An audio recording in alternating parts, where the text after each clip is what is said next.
Assalamu alaikum. Alhamdulillah, Dr. Altaf Hussain has been kind enough to join us again this week. For going to be continuing on a little bit of a different topic, but also a continuation from what we discussed last week. The topic is, so you found the one, now what? So in Sha Allah, Dr. Altaf Hussain. Jazakallah khair. أعوذ بالله من الشيطان الرجيم بسم الله الرحمن الرحيم الحمد لله رب العالمين والصلاة والسلام على أشرف الأنبياء والمرسلين سيدنا محمد وعلى آله وصحبه أجمعين. Assalamu alaikum wa rahmatullahi wa barakatuh. Jazakallah khair for joining us. How many of you were here last week, just so I know where we can pick up? And most all of you, okay. So one of the questions towards the end, and I had to leave.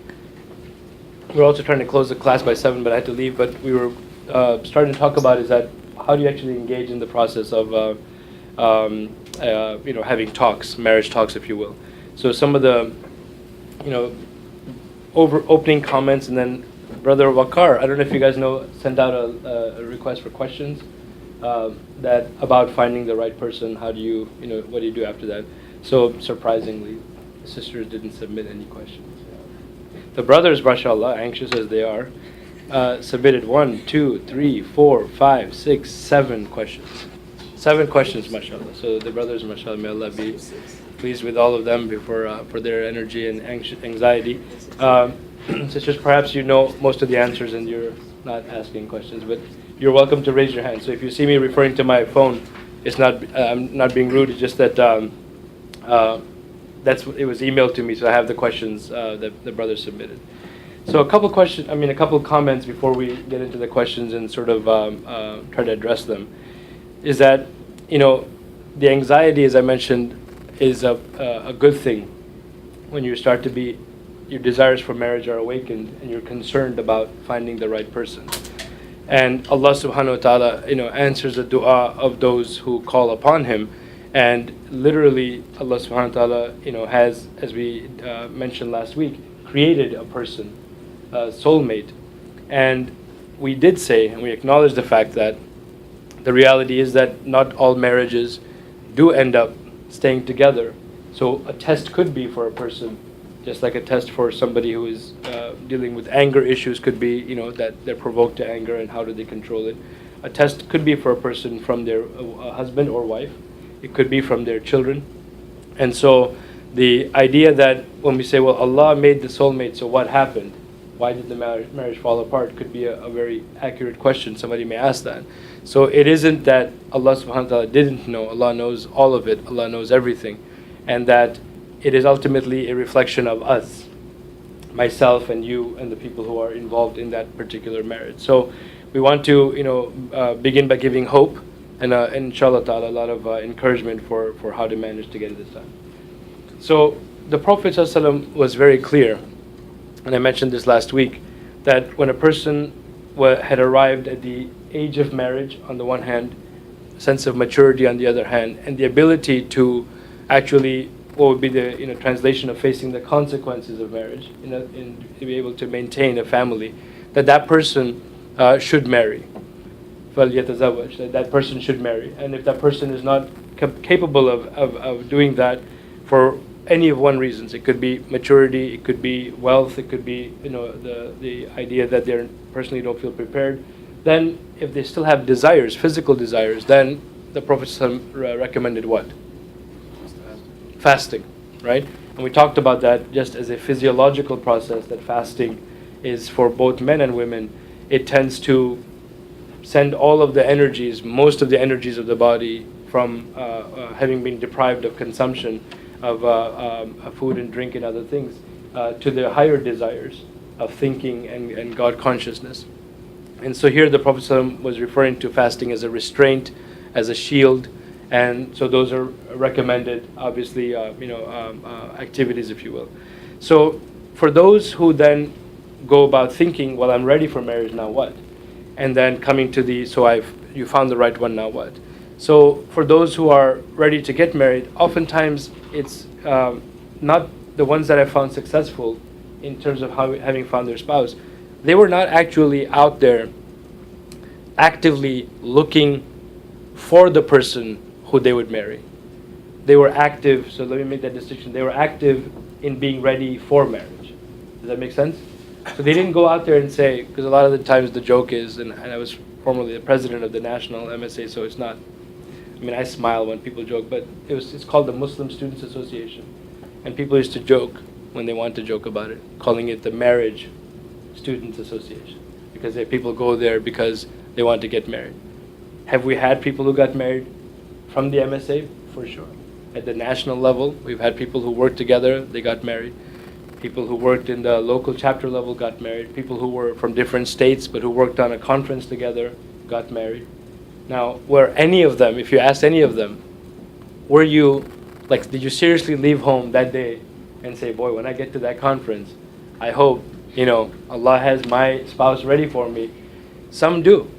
Some actually do, because they think, if I keep making the dua, Allah subhanahu wa ta'ala will answer it, and it'll be at this conference, because I paid the registration fee, I came there early, I did everything, and so it should happen.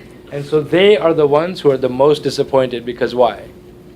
They'll be totally focused on that, and the person who Allah intended for them comes right into their radar, and they have no clue, because they have some specific, like a soundtrack goes off, and the person just appears in all white, going down the escalator, and they're like, that's it, that's the person, and whatever nasheed or song is going on in the background. It doesn't happen. They go back, and they're very distressed about it. Like, oh God, I tried so hard. There are others who are observed by people who are working with them, by just virtue of working with them. You just keep working, and then something stays in your mind, and you say, subhanAllah. And I'll tell you one story where people came from 2 different states. The brother was literally out of the country when I called him for this particular meeting, so he had to make special arrangements to change his, plans to come. Sister came from another state, completely unknown to each other, and no major interactions other than as we're sitting, if I was to ask you some questions, but it was a weekend-long meeting, right?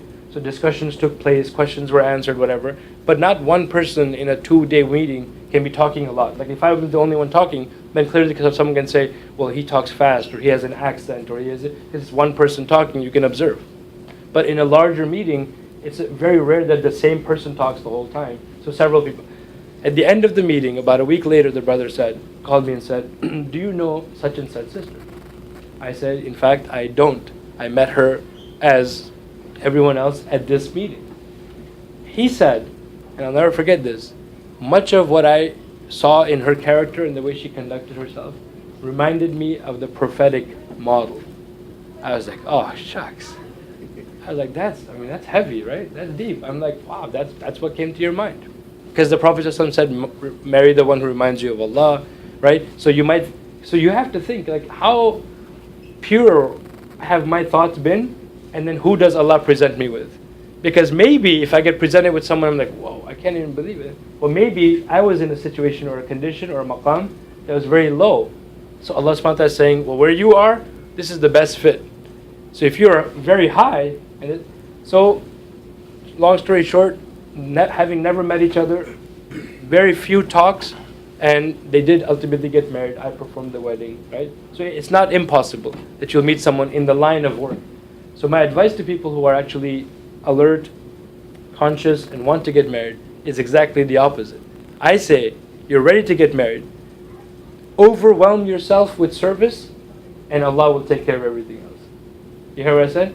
Overwhelm yourself with service, meaning go out there, serve your family, first and foremost, if you have parents who are alive. Even the Prophet ﷺ was asked by a young man who was very, very much interested in going on jihad and one of the expeditions, against the enemies of Islam. And he looked at him from firasa and he said, do you have elderly parents?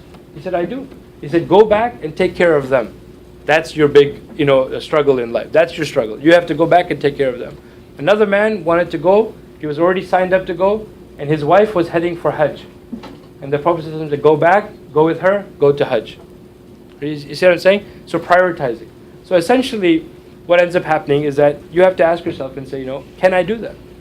And I'll tell you the byproduct of that. Because if you're serving others, you're busy, on the one hand. If you're serving others, you're also concerning yourself with the well-being of someone else.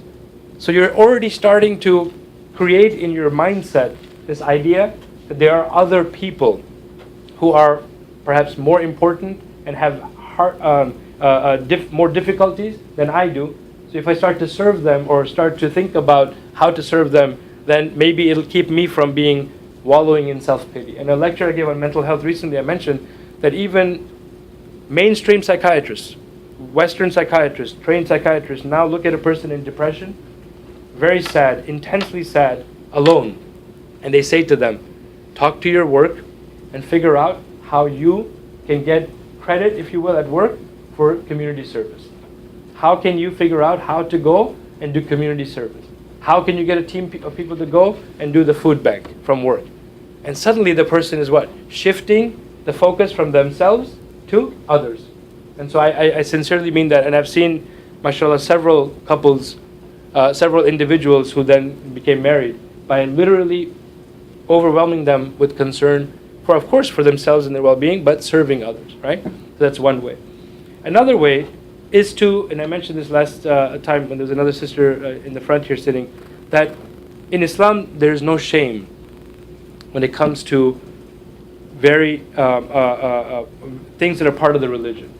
In fact, even Sulaim was quoted, recorded as saying that to the Prophet ﷺ, indeed Allah subhanahu wa ta'ala is not shy of the truth. Meaning, I'm going to ask you some very questions about intimacy or questions about, menstruation or the cycle. That's something it's better I know the correct answer and the truth within Islam than to take a guess. So if marriage is very much a part of the religion, marriage is encouraged, marriage is promoted, and there are guidelines for marriage, there's absolutely no shyness in going to trustworthy people and saying, starting with your parents, and saying, by the way, I think I'm ready, for marriage. And they may, if your parents are anything like my parents were and others are, what's the first thing parents will say to you, right? What will they say to you? Anything? Wrong call? Wrong number? Who is this? Right? What will they say to you? I'm just going to turn this room vibrate. What are some responses they'll give to you? The average parent will say, you are not ready. Because that's the best answer, because then it gives them some time to go back and talk to husband and wife and mom and dad. Like, what is going on? When did they grow up? Like, they're just yesterday. They can't keep the room clean, can't, fill the gas tank in the car, can't keep basic things. How did it? So the first response will be, you're not ready. And then after some time, if you go back and talk to them, then they'll say, well, we already have someone in mind for you, because we've been waiting for you to tell us you're ready to get married. Or they may, and some of the other sisters said it, they may also say, we are not well networked, so we're going to have to get some help. We're going to talk to the local imam. We'll have to talk to some other families. Are you comfortable with that? And you have to be, and so that's why I said the first lecture last week was, you have to know who you are, who you're looking for, and how you want that process to unfold. Is it your call? Is it their call? Or is it our call? Remember that? Right? And if that hasn't been talked about, then you have to start there. You have to start there. And the last thing quickly to say about this is that there are also instances when people will recommend someone to you.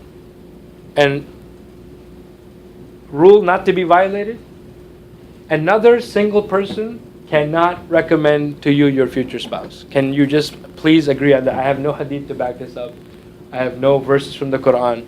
I can just tell you very painful experiences. Another single person should not be the one recommending to you who to get married. So regrettably, the story goes like this. You're at that conference I told you about, serving people till about to pass out. And someone says, have you seen the brother that gave the adhan? And you're like, I couldn't, because his back was to me, right? So how could I have seen him? How did you happen to see him? Well, I also saw him somewhere else. And what we were thinking, several of us talked. Several of us are always concerned about you. So we all talked, and we thought, if there was anyone, it would be the brother that gave the adhan, right? I'm telling you, if that person is single, the first thing you say to them is, I love you for the sake of Allah. I appreciate your concern, but I'm going to manage this, and I have a process or whatever. Because there's a few things that can go wrong. It's human nature for people to become vulnerable beyond recommendation. So if they had observed that person that much, it's not at all impossible that they themselves realize, what, am I stupid or something? Why would I tell Aisha about him if I saw him first? Well, too bad, because you've already told Aisha, and you said you're so cared about her so much that you thought this was the best person for her. Now what do you do? Now what do you do? How do you manage that? So a single person should not be bringing you recommendations. Be polite, be ready, but just keep that rule of thumb. It's not working out. I have not seen it work out, and it's not helpful. But there are young couples, recently married for a few years, trustworthy. You can turn to them, and they may say, from among our families, whatever. For example, we had a situation where the brother married into a family, and then that couple then together knows that either of them has a sibling, and then they can say, why wouldn't our sibling be good for Muhammad, right? Wouldn't that be something we should consider? Now those are 3 or 4 concerned people talking. It's not a Facebook discussion. It's not a public discussion, and it doesn't go beyond that. Marriage is not to be taken lightly, and neither are the talks that lead up to marriage. So that's something that you just have to ingrain yourself, right? So that's the last part, is that that friends could bring a recommendation, and it's not an impossibility. And so I even tell people now, when I'm asked to help and whatnot, I said, so when I travel, I will keep my radar on. If families approach me and I can help in that way, I have to know something about you, and there's another process there. But be also aware that others may bring someone to you and recommend, and then our job will be to do like the most clandestine background search. Like we are very subtle. It happens. You don't even know you were searched. Researched, not searched. Research, because NSA does the searching. We research, and we find out. Is the person already in talks? Is the person ready to even get married or consider anyone? Is the person looking for your nationality? Don't even go much further if we already know that they decided that they're going to marry within there, and we talked about that last week. All of those awareness, kind of things, if you already have that, it's helpful. So basically, let's say you got to the point that you actually found the person in any of these ways that I mentioned, right? And there could be others you're talking about. And it does happen online, because we have some online matrimonial services. And by online, that's what I mean.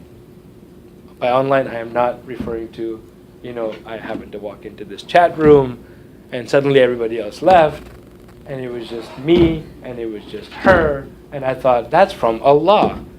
And then I looked up and I realized, well, it was Maghrib time. That's why everybody else left, right? So if I was supposed to be praying Maghrib, then I would have left too, right? So it's not really, everything is from Allah, but then you can start making up some, reasons for how things happen.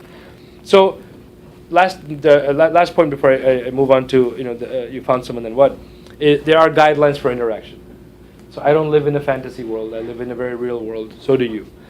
The religion is very real, and it's very, very human-oriented. It's possibly the only religion that I know that is very truthful and natural towards who human beings are, who created them, and what are their desires. So there's absolutely we have nothing in Islam, for example, that says the most studious of imams must, if they can, marry. There's nothing that says celibacy, for example, right? It is not from our tradition. These are things that would be, in the broader sense, considered unnatural to be mandated. Somebody may choose not to marry, but to be mandated, right? So the interactions are simple. And about maybe 15 years ago, when I first became involved with the national MSA, and this lecture and this topic and every talk, gender interactions. How do we interact with gender, the other opposite gender? How do we do it? So three things, and I'll stop there. Have you heard of prepaid legal service? Anybody heard of it? Prepaid legal service? Seriously? Yeah. About 10 years ago, somebody actually talked me into it, because it's a service where you don't have to have your own lawyer. It's a national service. You just pay like however much a month, and then if you get in trouble, you get. So it's PPL, prepaid legal. That's what it's called. That is why I want you to remember this, because if you mess up with these gender interactions, you will need a lawyer. Got it? PPL. First is purposeful. Your interactions have to be purposeful. Everything in Islam begins with niyyah. All the books of hadith talk about the intention. Innamal a'malu binniyat. Purposeful. Purposeful does not mean making up a purpose to be able to talk to, see, be online with, chat, walk behind, walk 2 steps ahead of, making up stuff for purpose. Purpose is actually that. You have a function coming up, you have to have a committee meeting, you have an agenda, you stick to the agenda is done, You politely say salams and you disperse. Purposeful is you're in the same class, you're in the same university, you happen to miss the class, you know another Muslim. You tell them, by the way, were there any handouts? Yes. Forward me the handouts. That's it. Not forward the handouts and say, whoa, did you wear blue today? I wasn't in class, but I wasn't sure if you wore blue today. Right? So it's no longer purposeful, because suddenly you're not talking about whether the handout was in blue paper, you're talking about the person. Purposeful. Number 2, public.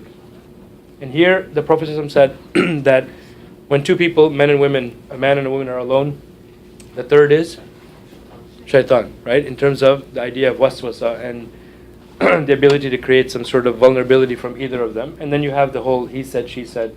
Even in corporate America, it's very clear now, mandated, that if a man and a woman are to have a meeting, that it is preferable that they keep the door open.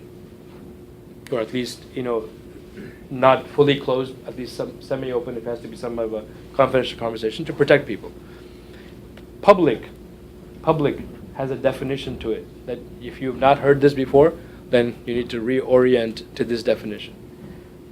I'll ask you. A brother and a sister are interested in each other for marriage, and they say, Dulles Mall, open area, Starbucks is there, we can just meet up at that mall, it's open, let's just gather, yourself and myself. Public or not public? It's public. Wait, she moved. Not public. Not public? No. Why? Because it's YouTube, but everybody's around us now, like with public, but you're still by yourself. Okay, you're still by yourself. Okay, in the back you're saying? Did you move to respond? No? Oh, yeah, I did. You did? Yeah, because I do fundraising and I would have gotten that money from you because you moved. So you were going to respond or no? Yeah. Yeah. Because she responded. She said that it's not public. Yeah, I agree with that because, technically your conversation isn't public. It can still be private speaking, still say. Okay, brothers? What else about it? I mean, Gary, the thing is like no one recognizes both of you, so someone has to be recognition of both of you. Like, Recognition of both of you? Okay. So if someone recognizes both of you, so you can't just like, so if you guys are solely purposed there just to talk about like marriage and like, or what's both of what he wants out of marriage, or so it has to be topic on this on that, or Okay. so based on the whatever they want for it. But like sometimes when we're talking, every second it's like a weather. If you look at the weather, it changes every 15 minutes. Yeah. So the topics could change like this. So I was watching this show. Oh yeah, I saw it too. It just changes out of nowhere. Okay. So there should be someone there, like with them. So yeah. Okay. Any other things? So, But not a friend though. Not a? Not a friend. Not a friend. It has to be like someone like related to One or the other. Yeah. Okay. Why not a friend? If they're Why not a if friend? They're married or Oh, if they're a What person if who's they're- married. what if they're already Okay. Yeah. If they're. Well, what would you say? Would you agree with that, Imam? married, yes, but I think like what I heard was like it can be another male, but there could be another female though. Okay. It have to be somebody from the girl side. Sure. Yeah. Suddenly it becomes like 50 people. Becomes a small dawat, right? So, bottom line principle is that the place where you are, the people should be able to engage in amr bil ma'ruf wa nahy anil munkar. And this is from the Quran that says basically that you are the best of creations. Enjoying what is the best, enjoying what is good, and enjoying the ma'ruf, and saying no to the munkar or things that are displeasing to Allah. What that means is basically that in a typical mall, the average person won't care who you are, won't care to recognize whether you're brother and sister, cousins, whatever the relationship is. And who really in America will ever really stop you and say, wow, you didn't attend the lecture at Adams, right?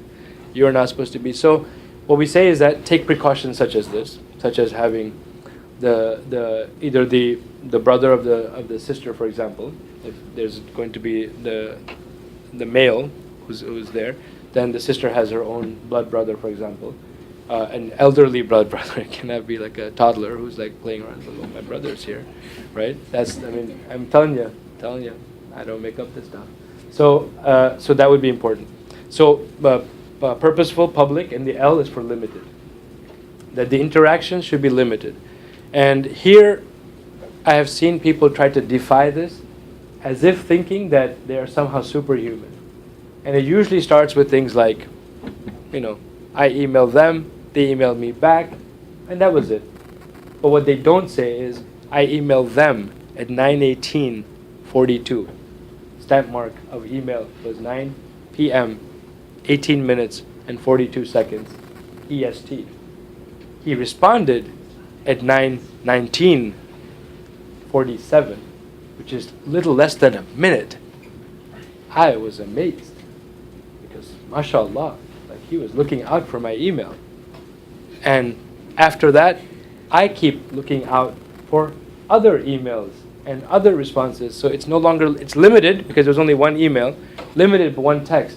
But the feeling that resonates, if you're honest with yourself, you will see the alarm and you'll be like, oh, I got a problem. Because now I'm looking for, post an article, God, he hasn't liked it yet. What is going on? Right? Everybody else liked it. I'll get away. I don't need you all to like it. I need him to like it, right? Or you put up something and you say, I really thought I looked kind of cute in that picture. But she hasn't commented on my picture. Everybody else commented. All the guys are commenting. What is wrong with them? I need her to comment. So limited really means that the purpose remained, and so it absolutely didn't matter to you whether he or she responded, reacted, posted, liked, didn't like. You're just going about your life. And if you're honest with yourself, you'll admit it and you'll say, I've got a problem. I've got to do something about this. And so that's where this comes to. If that, it's not a problem, but if you say, I'm honestly starting to think about this person a lot, then it may be that you found the one. So then let's go to now what, okay? So if it came that you found the person through the means of your parents and whatnot, let's talk about that. Everybody's on the same page. The parents happen to be friends when no one had kids, then everyone moved away. So then they had a girl and they had a boy, and they always thought we got along so well. It must mean that our kids might get along well as well.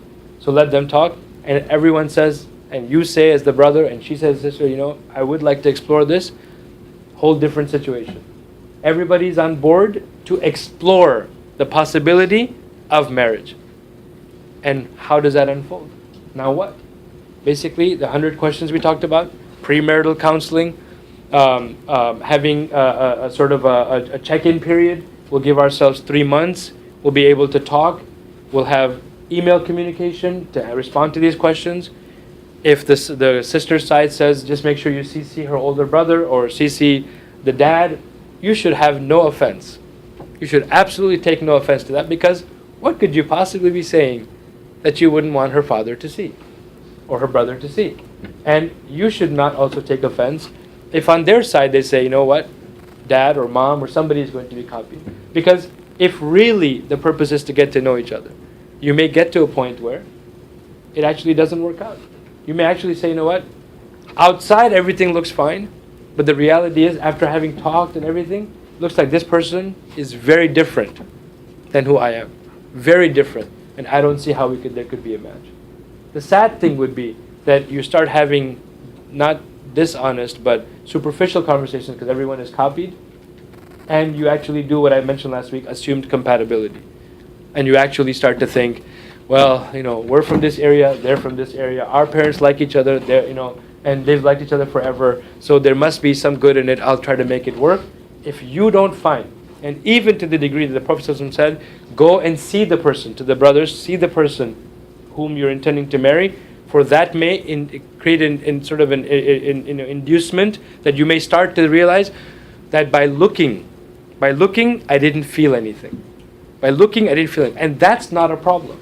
It's a very natural religion. What are the 4 things the Prophet ﷺ said to look for in marriage? The 4 qualities to look for. Piety, sure, that's where you're going to start? Yeah, right. Yeah, of course, piety. But what else? Looks, looks, Wealth, yeah, and their status, right? So the idea was these four things. But the Prophet ﷺ said looks specifically for her beauty. And so it wasn't that someone could say, no, I am so pious that no matter who they bring to me, I'm just going to say yes.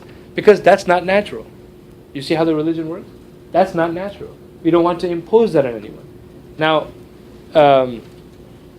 there is some misunderstanding here in terms of what does it mean to look at the person. To look at them is to glance at them, is not to make your screen at home them, so that every time you work on the laptop it's them, because you're waiting for that inducement to appear, because that could mess you up, right? That's a problem. But it literally means to glance at them. I have not found any scholar that I know of, that I follow, that said, because some have interpreted, say, well, you could ask them, to sisters especially, brothers could say, I want to see you without your hijab, because that's what's going to take me. I've not found a scholar that said that that's fine. So don't go scholar shopping until you find someone who says, but understand that how would you want it to happen for your own sister or your own brother? How would you want it to happen? Would you want that your own sister, if that was your sister, and someone came and said, you'd be like, well, I'll show you a hijab, right? Or two, right? And that wouldn't go well, right? So be sure that you're doing that. If you find the person, so that was through the parents and the discussions were there, and whether it happened or didn't happen. If you found the person and your parents had said it's your call, we trust your judgment, and that's not a problem either, then I really emphasize from the purposeful and public and limited, no emails after a certain point at night. And I usually just base it on Isha prayer.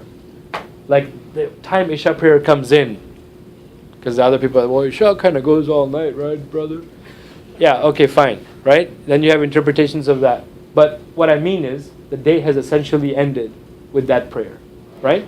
And so then it will take away the whole notion of you waiting for their response. So if you sent it like between Maghrib and Isha, and they respond, the restraint that you can show, because if you respond after Isha, the person feels obligated to respond back to you, because they'll be like, oh, I don't want her to think I'm like all stuck up, or I don't want her to think I'm like blowing her off, or not paying attention, or there's something.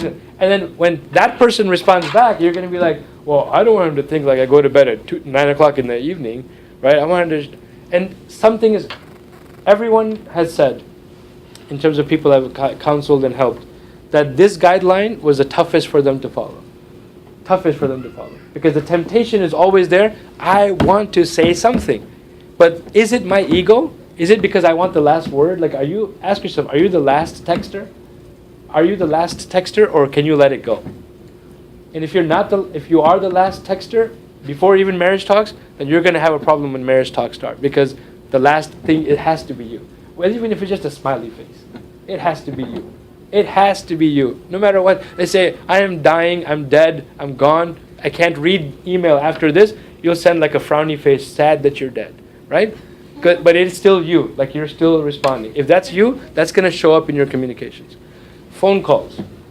There's still people who say that khalwa, which was what the Prophet ﷺ advised against, which was seclusion or a relationship. But it's not a negative thing, because you can seek khalwa with Allah subhanahu wa ta'ala. You can seek seclusion and have a very private sort of audience with Him, with Allah.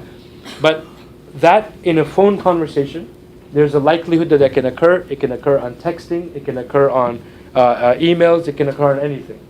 So what we say is, if you can speak in a public, in an open area at home, that's better for you. So if there's a family room, and you can just be there, where people could hear you, and they could be close to you, and that's something better for you. Then, it's going to be so awkward. Well, what's awkward about it? Seriously, what's awkward about it? Because if really you're having a conversation where you're saying, what are your thoughts on career? Have you thought about geographic preferences? Have you thought about, even children, right? What's the problem, right? There's nothing wrong with that. The challenge is when your shaitan comes in and says, he doesn't really know your real voice because you speak with your public voice. And wouldn't it be nice if you could just speak like in a, like in a hush-hush tone and just kind of let them know that you're a calm person, that you're not all this revved up person. And you can't really do that in front of everyone. Then shaitan is basically saying what? Will you fall for this temptation to show them? And for women, especially the whole idea behind, some of the scholars saying the voice is aura, so in terms of even speaking, the idea is that the fluctuations in the voices is not blamed on you. It's blamed on the men in whose heart, what does it say? Maybe a? Nobody knows this? Maybe a what? A disease. Thank you, Muhammad. Right? So the idea is what? That you can do what you're doing, and no one of us can deny that marketing, all of commercials, all of everything have definitely learned this. And that's why you hear for like a bike, a motorcycle race, you're not going to hear, please come and join us. Like, come and join us, right? It's very loud. And it's like, because that represents the environment that you're going to go into. On the other hand, they want you to purchase a diamond ring for your loved one on February 14th. Do they talk in that way? Or do they talk in a way that tells you, wow, I kind of feel moved by this commercial. I think I'm going to go buy, I don't know for whom, but I think I'm going to buy a ring anyway because I feel moved. So that's human nature. They've studied psychology. They're not the dumb people. They have studied it. So what I'd say is look at the communication. Ask yourself at any point, can I share this communication? And is there something that's starting to bend without even meaning to, going into areas that maybe we don't want to, and who one of us can bring it? And I've had people email or write and say, I don't want to feel like I'm the tough or hardcore, as the words are, extreme person to say, I don't want to talk like this anymore, or this is getting a little bit. Well, if you can't do that now, how different will it be after you get married? If you can't do that now. If your frankness of who you are cannot be expressed now, then it's better that you just call it off. Because you're not even comfortable just saying that this makes me uncomfortable. Right? This level of interaction makes me uncomfortable. Or the level of the frequency of interaction makes me uncomfortable. Right? Those are things to be talked about. And I tell people all the time that if you trust in Allah, no matter what you say or don't say, what the last word you said or didn't say, Allah subhanahu wa ta'ala will make that relationship succeed. If He's decided that that's what's going to happen. So we've had people who got into marriage talks, and within few weeks to months, they were ready to go, and everything was decided and arranged for. And you could say that we started literally in June, and December was the wedding. Like if we've had that happen. Because again, that whole idea of openness kept it open, discussions and whatnot. But we've also had people, as I mentioned last week, that it goes for weeks, it goes for months, it goes for years. Because again, the initial compatibility and the conversation wasn't very frank. So I'm going to move to these questions. Some of them I'm going to lump together because they're somewhat related. And then if you have other questions, you can open them up. We can talk about it. How about some things that guys should be prepared for to answer to the wali? The average wali, right, wali. Walter is very concerned. Wali is very concerned that you can provide for, or you've reached a level of maturity where you can provide for someone other than yourself. So if you go there with a lot of barakah dollars in your bank, that will get you some points. But they will want to know that you're mature enough to have a job, you've thought through a place to live, and a ability to provide for their daughter, in a manner either equal to or above. If she agrees below, that's fine, to the standard of living that she's used to. It's by right she can expect that. So that's one of the things that they will ask you is, what is your plan for that? If you're in the middle of studying, they will ask you your career plans, and that's not, oh man, he was so dunya, man. I was like, what was all that? I was like trying to talk to him about my love for his daughter. He was like, what about your career? I'm like, that's dunya, man. No, it is dunya. But if you're going to be a dropout, and my daughter is really intending on getting a bachelor's, In Sha Allah maybe a master's, the least I can expect is that you have a plan to complete your degree. I'm not saying that you're not a less pious person because you don't have a degree. I'm just saying that to provide for her, you're going to have a plan. And as I mentioned to you, some of the most beautiful relationships and marriages on earth, I can tell you, are people who don't have much money. So I'm not putting it there for money, but I'm saying that you have to have a plan. They may also ask you your future plan. What is your 5-year plan? So don't say, well, I've always loved a big family. So I think in the first 5 years, if we average like a few kids, maybe 3, 4, 5. If you sound like you don't know that it takes 9 months to have a child, and then it takes like a recovery time, and then there's a time for the child to be nursed, then you just come off as someone who is not quite ready. So you can quote the hadith of the Prophet saying, my ummah will be the largest ummah, and I want to contribute to that, and they'll be like, okay. But when you come back to me and I know you as a millionaire, and you're able to have that maturity where, and I'm not marrying you to Superwoman, and she has, her health to take care for, we have to look for that. That's a problem. And the last thing they'll ask you for is basically, what is your relationship going to be with us?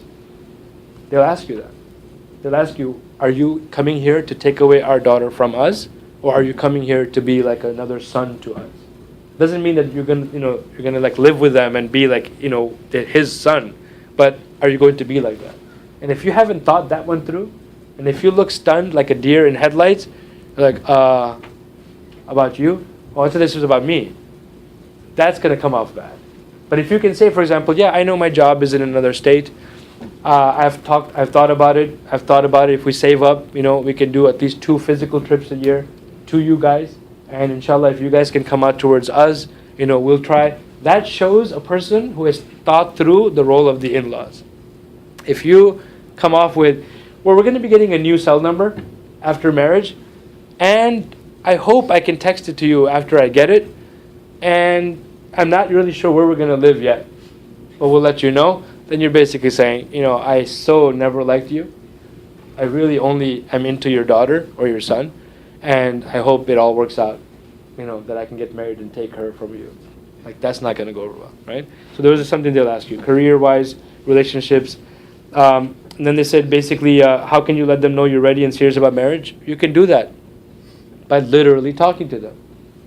Probably the most humbling moment is when you have to pick up the phone and say to someone, I've gotten your phone number from such and such family, and I've inquired about, I want to inquire about the prospect of marriage, and I want to come and talk to you.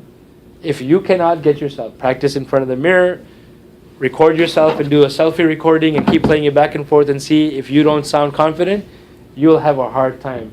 Because some of the fathers have had other men come and to ask for their daughter. Other families have come to ask for their daughter. If they saw weaknesses in that, they're going to be looking out for that. So you should be ready to do that. Is there any harm in that? No. Did the Prophet ﷺ himself, did he himself have to engage in those discussions? Yes.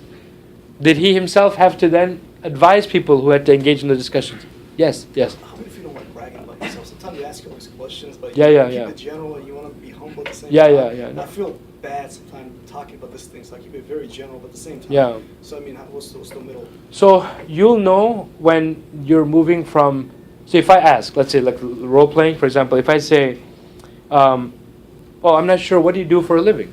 Just for the sake of, or unless you have a full-time job already. Yeah, I'll be like, I make sure that, companies are spending government's money properly. So Okay. I'll just keep it general. I wouldn't Right. really tell them listen, Right. So that would be helpful, but believe it or not, parents are interested in titles. Not because they like titles, but they want to know that they can associate that, because you do what for a living? And I'm Googling that and it's not coming up with anything. Like, you could just be a good citizen, because good citizens do that from the Freedom of Information Act. You can ask about everybody and you can get that information. So you're telling me you don't actually have a job. Is that what you're telling me? But you just kind of hang around and Google things. So if you just say, for example, what is the title that would be associated with that? Good Lord. Senior auditor. Say, yeah, okay. If you stop there, that's enough. If you start going on to senior, so how I got there was I used to be junior. I used to be a junior. When I got there, I was a junior. And you should have seen, I walked over everybody and I became senior. That would go into bragging. I just don't want to seem like I'm trying too hard. No, but I'm saying, but you see how, and then so if you give them a chance to inquire, they may say, senior auditor, is there upward, mobility potential for that? And then if you haven't thought that through and you're like, I think that's it, and you're starting your career and you're the senior auditor because the firm has 2 auditors, like junior and senior, you're in a mess, right? So you can say, for example, yeah, I've thought about it, but I'm also thinking about getting an MBA if you haven't yet, and there's other career potentials, so you can see how that would switch, right? Okay, so let me keep moving so I make sure that I get some of the other questions. Then if sisters, feel free to raise your hand and ask any of the, any other questions that came up from the things I talked about. How can you let them know you're ready? And I mentioned that already. Is there a problem? And if sometimes the fathers, the walis, are very daunting. Like, they're like just sometimes huge people in physical stature, and sometimes in community stature, they may be small and very, very small, but then just, you're like, oh, I can't, Uncle so-and-so. So you could ask someone to be like the intermediary. You can say, can you start to open the talks for me and let them know that someone is interested, and then they'll tell you, whatever. But you can use that. The other question was, is there a problem if we maintain communication and plan to get married in the future when we're financially, emotionally stable, or do we jump to marriage ASAP? So I'm not a fan of, again, from experience, not that it's impossible, prolonged talks without a commitment for marriage. And an engagement, as much as it has value in cultures, has absolutely minimal recognition in Islam. The only recognition in Islam of an actual relationship is the katb kitab, or the nikah, the kitab nikah, whatever you want to call it. It's the actual contract. Because we've had people who promised. Yes, go ahead. How long is a good waiting time to So that is a good question, because in the interpretations that we have, the signing of the contract essentially, and then the announcement being the walima, is the marriage. And some part of the Muslim world also has interpreted it that the contract itself begins the official relationship between marriage, and then later on there could be, and that has worked, but it has also started causing problems, because then the status is unclear. So if the relationship breaks off, what did you break off, and what rights? Because the nikah gives rights. It gives rights to the husband, gives rights to the wife, especially if she's going to be initiating the divorce. So that, I'm going back to engagement as we know it, and the delays. So I say, get to a point where you are going to be, there is going to be the nikah that's going to be done, and that's the end of it. Some people have said, well, he's in another state and she's not finished studying. Then I say, if you're going to do that, it has to be a finite period. You have to say, for example, and there's not a problem to have the kitab done, and in December and June is the wedding, is the walima, for example, reception, but because that person will be graduated and whatnot. But I would hesitate going beyond 6 months, because it's just difficult, especially with long distances, for other factors to not intervene. That's just how I found it best to say 6 months, and it's just beyond that is a little bit too much, and it starts to become difficult. But it's not impossible. Again, if you have active parents who are both involved, the parents have a good relationship, conversations are going on, no misunderstandings are building up or whatever, that's not a problem. But generally, the rule of thumb I found is 6 months is about the time before things start to get unmanageable. We always hear about the approaching the wali, but how do we actually go about doing that? I think I mentioned that already. Do not go to the sister and freak her out. As much as you've rehearsed that speech, she's not ready for it. She doesn't know it's coming. She may know it's coming. She's like astute and observant. But if she's not, she'll be weirded out, like in a bad way. Sisters, agreed? Right?